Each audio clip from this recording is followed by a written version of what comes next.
हर हर महादेव मेरे प्यारे सनातनियों। ज्योतिष दृष्टि चैनल में आपका स्वागत है। इस वीडियो में मैं कर्म फल सिद्धांत के बारे में बताने वाला हूँ।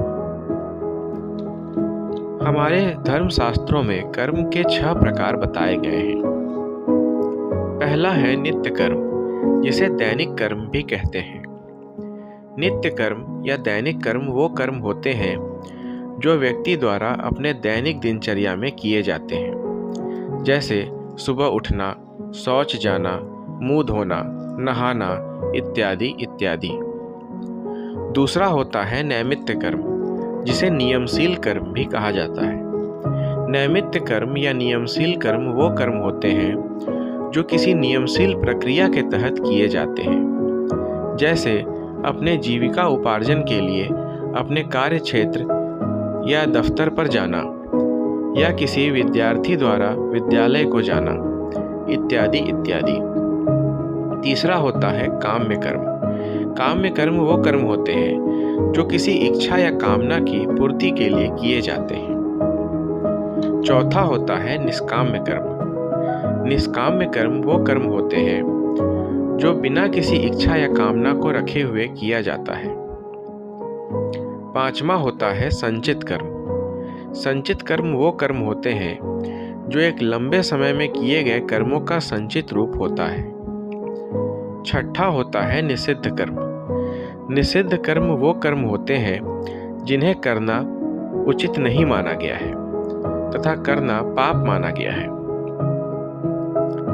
दूसरे शब्दों में कहें तो जितने प्रकार के भी आपराधिक पाप कर्म होते हैं वह सभी निषिद्ध कर्मों में आते हैं, जैसे हिंसा करना, झूठ बोलना, चोरी करना इत्यादि इत्यादि। महाभारत के अनुशासन पर्व में उल्लेख मिलता है कि एक बार पार्वती जी शंकर जी से पूछती हैं कि संसार में ऐसी मान्यता है कि लोगों के समस्त सुख दुख के कारण ग्रह हैं, अतः सुख दुख को ग्रह जनित मानकर लोग प्रायः ग्रह नक्षत्र की पूजा उपासना करते हैं, जबकि शास्त्र का मत है कि मनुष्य अपने अच्छे बुरे कर्मों के कारण ही सुख दुख भोगता है।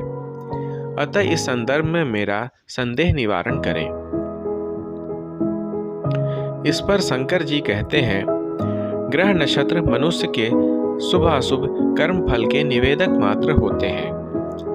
जिस प्रकार बीज के बोने पर फसल का उगना है, जिस प्रकार ज्योति के प्रज्वलित करने पर प्रकाश का उत्पन्न होना है, उसी प्रकार कर्म करने पर फल का होना निश्चित है। जैसे फसल के उगने में मिट्टी, हवा, पानी इत्यादि चीजें अपनी भूमिका निभाती हैं, जैसे ज्योति के प्रज्वलित होने में हवा, तेल, बत्ती इत्यादि चीजें अपनी भूमिका निभाती हैं, उसी प्रकार कर्म फल को उत्पन्न करने में ग्रह, नक्षत्र, स्थान, शकुन इत्यादि चीजें अपनी भूमिका निभाते हैं। पर बिना कर्म किए उसका फल उत्पन्न नहीं हो सकता, और कर्म संपन्न हो जाने पर उसके फल को उत्पन्न होने से रोका भी नहीं जा सकता। ऐसा सदाशिव का कहना था। इस प्रकार उमा शंकर संवाद से यह स्पष्ट होता है कि कोई भी ग्रह विशेष किसी प्राणी के सुख दुख के कारण नहीं है, अपितु मनुष्य अपने नियत कर्मों के फल को ही भोग करता है। भावी या वर्तमान दुखों एवं कष्टों का ज्योतिषीय अध्ययन करके ज्योतिष दान, जप, हवन, रत्न धारण इत्यादि उपाय बताते हैं। इन उपायों से साध्य पाप के कर्म फल के भोग में कुछ कमी मात्र आ सकती है, किंतु असाध्य पाप के फल अवश्य भोगने पड़ते हैं तथा असाध्य पाप के फल भोग से बचने का कोई उपाय नहीं है। अतः मनुष्य को अपने मन, वचन तथा कर्म से हिंसा रहित होकर एवं अपनी इंद्रियों तथा मन को वश में रखकर न्याय मार्ग से ही धन उपार्जन करना चाहिए एवं यम नियम का निरंतर पालन करते हुए जीवन जीना चाहिए। ऐसे व्यक्ति पर सभी ग्रह शांत एवं प्रसन्न बने रहते हैं।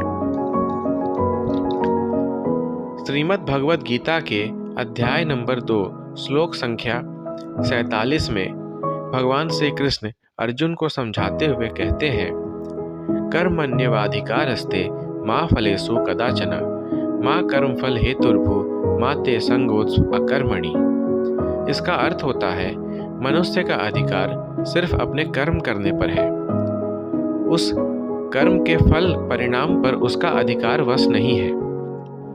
इसलिए न तो कर्म फल की इच्छा आशा रखना उचित है और न ही कर्म का त्याग करके अकर्मण्य बनना उचित है। अतः मनुष्य को सदा सत्य न्याय धर्म के अनुसार बिना किसी फल की इच्छा आशा रखते हुए अपना नियत कर्म कर्तव्य मानकर करते जाना चाहिए एवं प्रत्येक कर्म के कर्ता एवं कारण परमात्मा को जानकर उन्हीं को अपना कर्म समर्पित करते जाना चाहिए। इसी से व्यक्ति कर्म योगी बनता है और कर्म फल के बंधन से छूटकर मुक्ति के योग्य बन जाता है। उम्मीद है हमारा आज का वीडियो आपको पसंद आया होगा।